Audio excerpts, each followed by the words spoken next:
María Corina Machado asegura que Edmundo González tomará posesión como presidente de Venezuela el próximo 10 de enero. Esto a pesar de que el Consejo Nacional Electoral proclamó a Nicolás Maduro como ganador en las elecciones del 28 de julio sin mostrar las actas de votación. Machado critica la falta de legitimidad de Maduro y destaca que el Centro Carter consideró el proceso electoral como no democrático, lo que ha llevado a varios países a rechazar los resultados, considerados por la oposición como un fraude histórico. Y en un nuevo arrebato contra las redes sociales, el dictador Nicolás Maduro criticó nuevamente a TikTok y otras redes sociales, llamándolas multiplicadores de odio en Venezuela. Veamos. TikTok me sacó del aire y me suspendió la posibilidad de transmitir hasta el 19 de agosto, por una semana. Me acaba de suspender ahorita en tiempo real y me mandaron esto, TikTok, miren lo inmoral que es TikTok.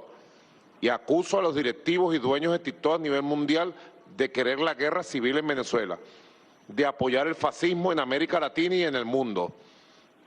Ellos son responsables de la llegada de Milei y de los fascistas. Tienen una alianza TikTok con el fascismo en Venezuela y en América Latina. Alianza TikTok con el fascismo. ¿Se acordará que hay chinos en la junta de TikTok? La denuncia ocurre justo cuando el Parlamento, dominado por el oficialismo, prepara una reforma de la ley contra el odio, frecuentemente utilizada para perseguir a los opositores. Y el alto comisionado de la ONU para los Derechos Humanos ha manifestado su preocupación por las detenciones arbitrarias y el uso desproporcionado de la fuerza en Venezuela. Estos abusos, que han aumentado tras las recientes elecciones presidenciales, están generando un clima de miedo en todo el país.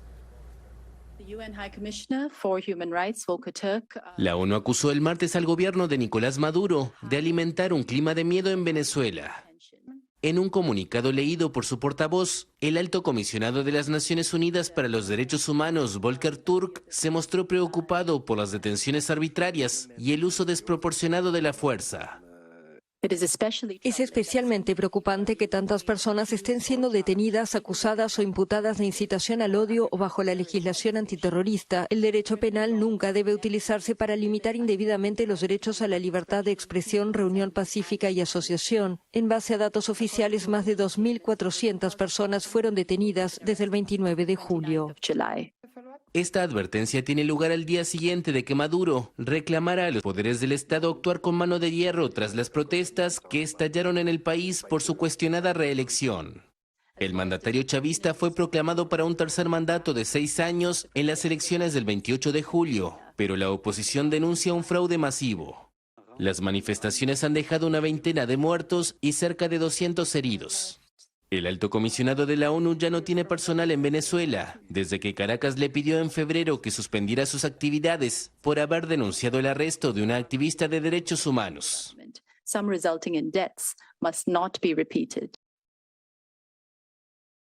Para hablarnos de la situación en Venezuela, hacemos contacto en Caracas con el organizador del comando de campaña de María Corina Machado y Edmundo González. Estamos hablando de Jesús Armas, a quien le damos la bienvenida.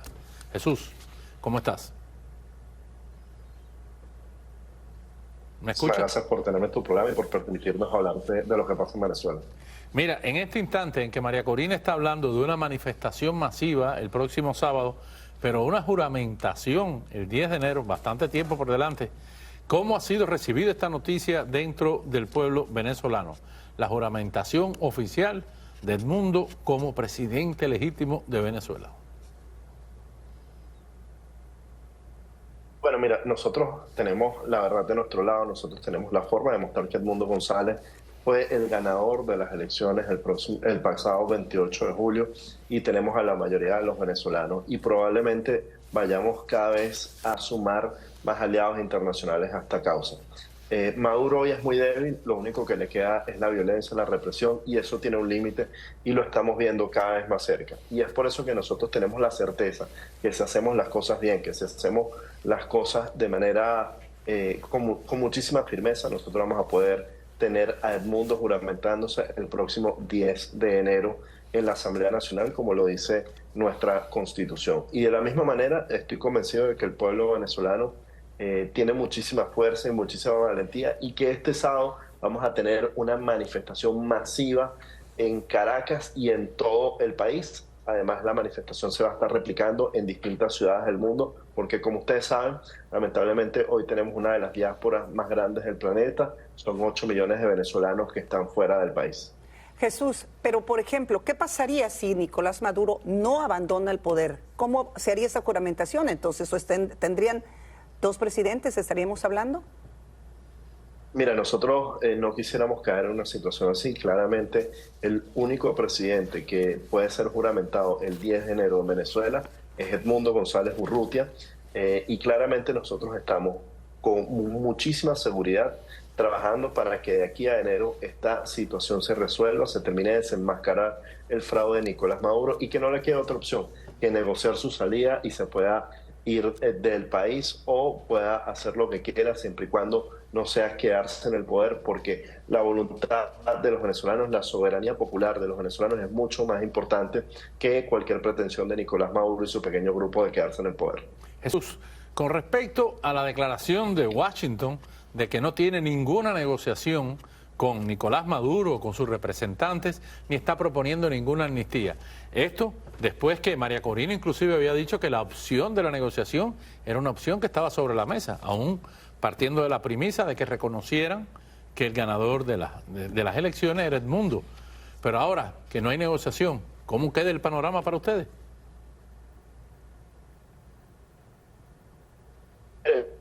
Yo creo que hay que entender que el régimen venezolano no es tan suelto ni Nicolás Maduro. Hoy, sin duda alguna, yo diría que Nicolás Maduro depende fundamentalmente de Padrino López, que es el ministro de Defensa de Venezuela, y de la Fuerza Armada, porque el 28 él quedó totalmente, ya no tiene ningún tipo de legitimidad. La Fuerza Armada sabe que Nicolás Maduro no es presidente, el país entero lo sabe, y por ende, él solamente le queda entregarse y ser de alguna forma un rehén de Padrino López. Es por ello que nosotros tenemos muy claro que puede haber negociaciones con distintas facciones del gobierno, que Nicolás Maduro está muy delicado y se está quedando más solo, y estamos convencidos de que estas conversaciones no solamente van a ser con la oposición venezolana, sino que vamos a tener, o estamos teniendo, distintos intermediadores. Yo creo que lo que está ocurriendo a través de los gobiernos de Colombia, México y Brasil es muy importante, porque sigue dejando desnudo a Nicolás Maduro y le está restando apoyo de los partidos de izquierda del mundo. Y al mismo tiempo sé que eventualmente Estados Unidos va a jugar un rol importante en medio de esto, sobre todo en términos de contención, porque así como hay solidaridad democrática de parte de Estados Unidos y de otros países de Latinoamérica y de Europa, también hay solidaridad autocrática, y a Maduro lo siguen respaldando China, Nicaragua, Rusia, Cuba. Entonces, sí, el rol de Estados Unidos va a ser muy importante en las próximas semanas, pero son cosas que obviamente no podemos develar. Muchas gracias por estar con nosotros, Jesús Guerra. Siempre un placer compartir contigo la información de último momento de Venezuela, y esperamos hacer contacto en los próximos días. Gracias. Muchísimas gracias. Y una fuga de gas desencadenó una explosión y el colapso de una vivienda en una barriada de Caracas, resultando en la muerte de cerca de 10 personas. Las autoridades han confirmado el trágico incidente y continúan investigando las causas exactas de este accidente. Conmoción en una barriada de Caracas tras una explosión que provocó el colapso de una vivienda de 3 plantas. El incidente se registró el lunes en la gigantesca barriada Unión de Petare, la mayor de Venezuela, por una fuga de gas. Cerca de una decena de personas habrían muerto, entre ellas 2 bebés, y una veintena fueron rescatadas y trasladadas a centros de salud. El martes, los equipos de protección civil y cuerpos de seguridad seguían desplegados en el área del siniestro.